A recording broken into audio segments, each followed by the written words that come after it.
अच्छा जी, next target defined है। ये नेक्स्ट टारगेट है बायर्स का। अगर ये इसको ब्रेक करते हैं तो अगली कैंडल उसको भी ब्रेक करेगी, तो हम इसके दरमियान में भी एक ट्रेड ले सकते हैं।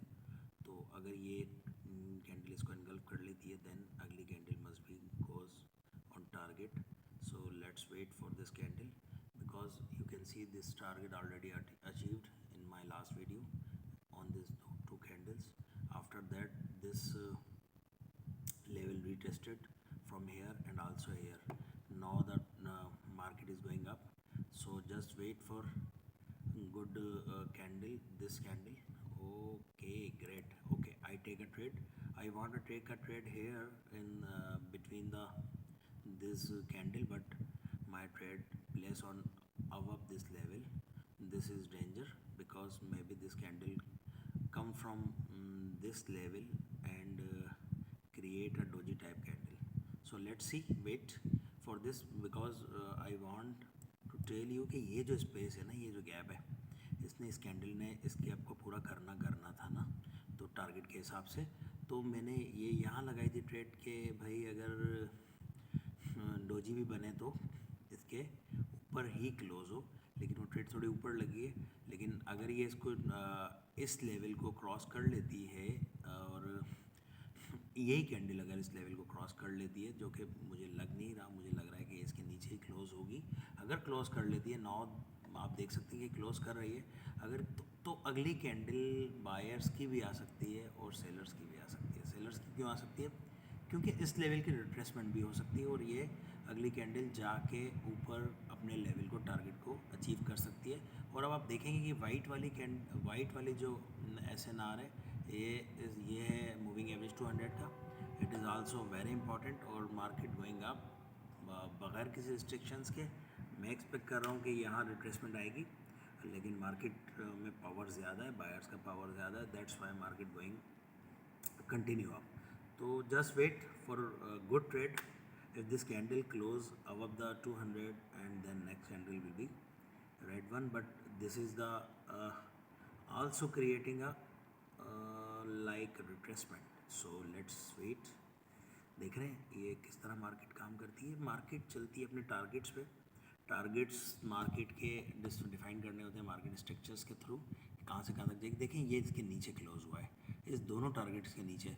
तो अब शायद रिट्रेसमेंट आए इसको लग के वापस, क्योंकि ये स्ट्रॉन्ग ट्रेंड के बाद यूजली याद रखें कि रिट्रेसमेंट आती है ना। हम ज़्यादातर लोग क्या कर रहे होते हैं कि भाई स्ट्रॉन्ग ट्रेंड चल रहा है तो हम जो है वो ट्रेंड के साथ चल रहे हैं, लेकिन ऐसा नहीं है। ठीक है, so let's see what will happen in a second. अब आप देखेंगे कि किस तरह मार्केट जो है वो आपके सामने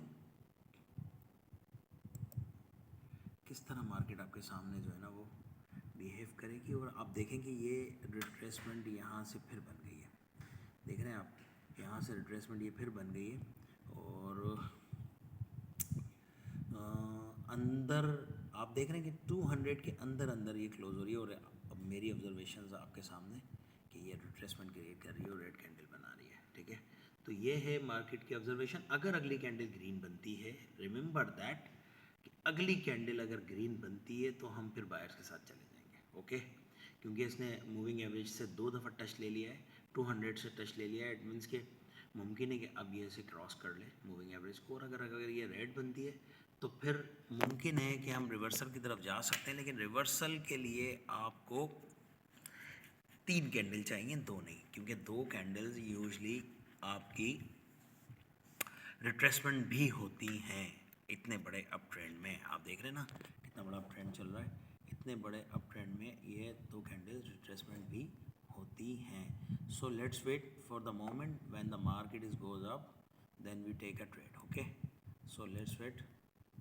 ओके, मैंने अकाउंट चेंज किया है अपना।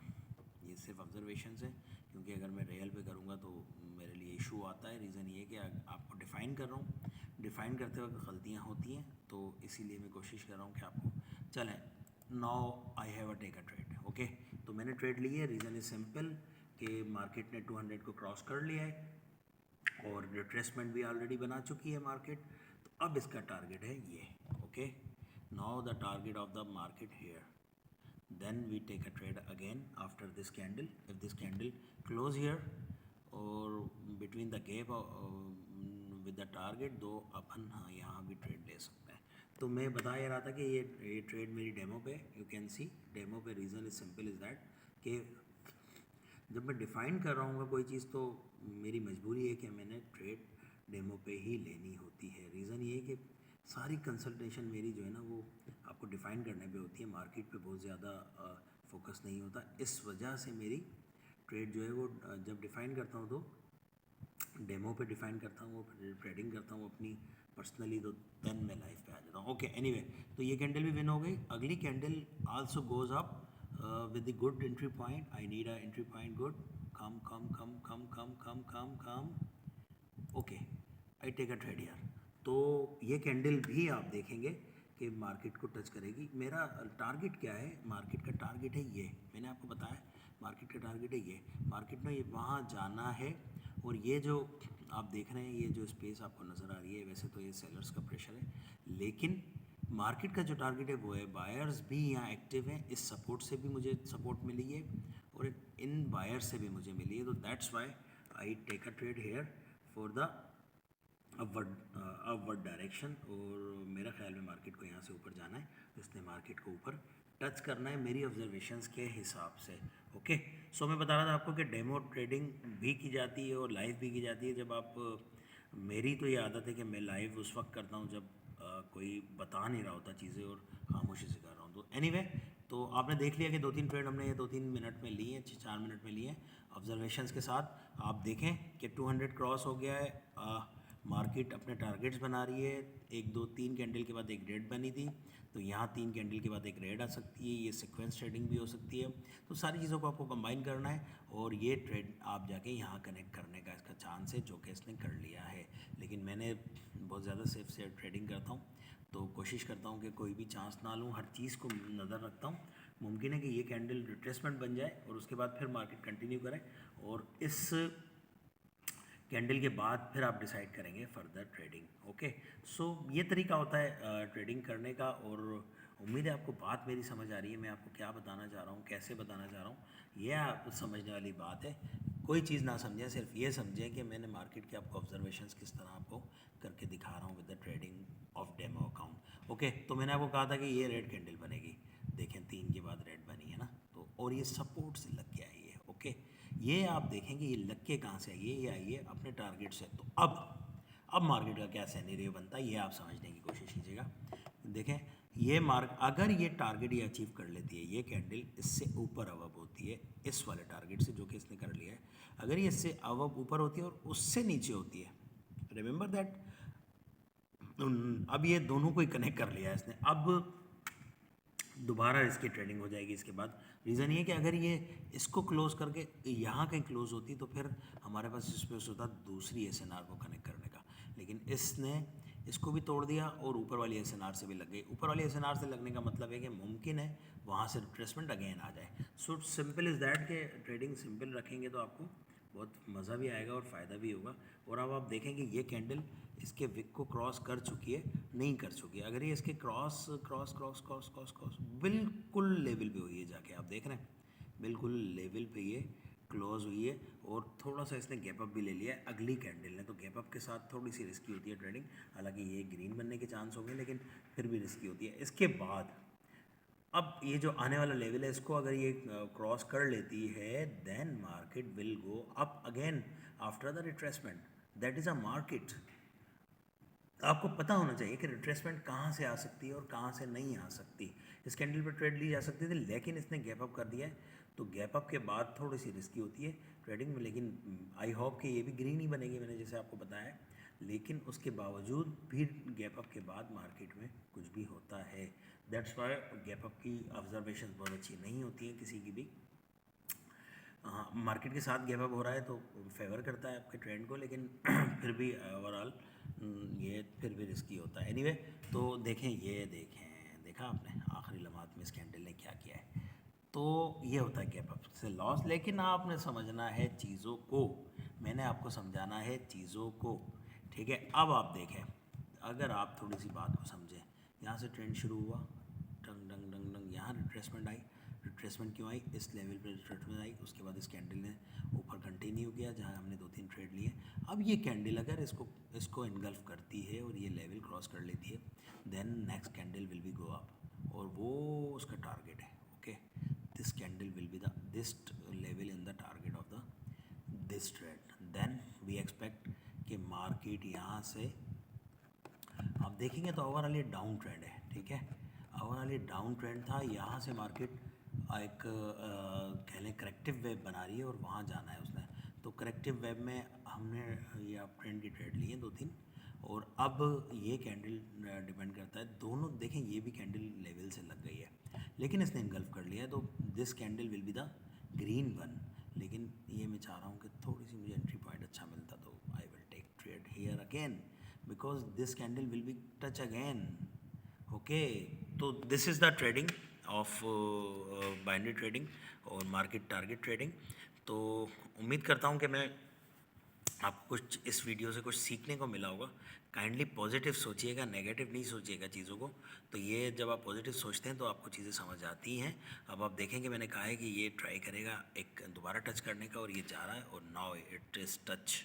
में एंट्री पॉइंट अच्छा मिलता तो इस पर भी ट्रेड ले लेता, क्योंकि रीज़न इज सिंपल कि 2 कैंडल्स वहाँ से टच होकर वापस आई हैं तो मुमकिन है ये कैंडल एक स्मॉल डॉजी टाइप कैंडल बन जाए, तो एंट्री पॉइंट अगर आपका अच्छा होता है तो आप सेव कर लेते हैं। तो अब ये देखें 3 कैंडल्स इसी लेवल पे जाके स्टक हुई हैं, तो ये थोड़ा सा अब आपको इस मामले को देखना पड़ेगा कि जी यहाँ से मुमकिन है कि रिट्रेसमेंट दोबारा आ जाए और मुमकिन है कि ये रेड कैंडल बन जाए, ये वाली जो करंट कैंडल बनेगी, और मुमकिन है ब्रेक कर दे। अगर ये ब्रेक कर देती तो अगले लेवल पे हमें ट्रेड मिलने का मौका मिलेगा। लेकिन अगेन यू कैन सी एक रेड के बाद 3 ग्रीन। ठीक है, एक रेड के बाद 1 2 3 ग्रीन, एक रेड के बाद 1 2 3 ग्रीन, एक रेड के बाद 1 2 3 ग्रीन। तो ये सीक्वेंस की ट्रेडिंग आपकी सीक्वेंस के हिसाब से ये ग्रीन ही बनेगी। अगर हमें पहले काउंट कर लेते तो हमें फिर फेवर मिल जाती। एक रेड के बाद 1 2 3 ग्रीन, एक रेड के बाद 1 2 3 ग्रीन, तो एक रेड के बाद 1 2 3 ग्रीन, ये ग्रीन बनेगी। और अगर ग्रीन नहीं बनती तो ये SNRs की वजह से रिट्रेसमेंट बन सकती थी। That's why I don't take a trade here. तो इसके बाद एक आखिरी ट्रेड और लेने की कोशिश करता हूँ और उसके बाद फिर वीडियो को क्लोज करते हैं। तो just wait for the moment what will happen after this. देखें ये कैंडल मैंने बताया आपको कि बिल्कुल एक स्मॉल कैंडल बनी है, लेकिन इसने इस लेवल को ब्रेक किया है। तो मुमकिन है कि अब ये जो प्रेशर है ना, ये थोड़ा सा रिस्की है, इसके साथ हम नहीं जा सकते इस प्रेशर के साथ, क्योंकि ये अच्छी खासी फाइट हुई है इस कैंडल में। अगर आप वीडियो को देखेंगे तो बहुत सेलर्स इसको लाने में कामयाब रहे हैं नीचे, तो इस वजह से मेरा ख्याल में थोड़ा सा अब इसको आपको अवॉइड करना चाहिए, इस ग्रीन का वेट करना चाहिए। अगर ये ग्रीन बनती है और अगली कैंडल से ऊपर बनती है then we will take a trade for the next target. ठीक है, तो 13 मिनट की वीडियो हो गई है। मैं कोशिश करता हूँ इसको कंप्रेस करूँ साइज़ को, उसमें शायद थोड़ा सा रिज़ल्ट डिस्टर्ब होगा, लेकिन आप लोगों को आसानी से ये वीडियो देखने को मिल जाएगी। और ये कैंडल आपके सामने है, सपोर्ट ले लिया इसने। और now my observation is that कि ये कैंडल अगर इससे ऊपर कहीं क्लोज हो जाए, इस विक के ऊपर क्लोज हो जाए, then we will take a trade again. लेकिन देखें मेरी ऑब्जर्वेशंस थी कि मैंने इस ट्रेड नहीं लेनी थी, और आप देखें ग्रीन बनने के बाद ये रेड बन गई है। तो ये है एक फ्रेक ब्रेकआउट जिसको आप कह लें। रीज़न क्या है फ्रेक ब्रेकआउट? तो अगर आप देखें तो यहाँ भी इसका लेवल था ना, ये उसको ही क्लोज नहीं कर सकी थी। दैट्स वाई अगर ये कैंडल रेड वन क्लोज होती है, इन दोनों से बड़ी बॉडी वाली क्लोज होती है और ऊपर कहीं क्लोज होती है, तो ये इस मार्केट का टारगेट है कि इसको तो कसने इसने कम अज़ कम इसको टच करना है। तो रिट्रेसमेंट आ चुकी है इस कैंडल पे, डिपेंड करता है सारा मामला। अगर ये कैंडल ग्रीन क्लोज हो जाती है, अच्छी बॉडी वाली क्लोज हो जाती है, दैट्स वाई एक ट्रेड और यहाँ हमें मिल सकती है ऊपर टारगेट के लिए।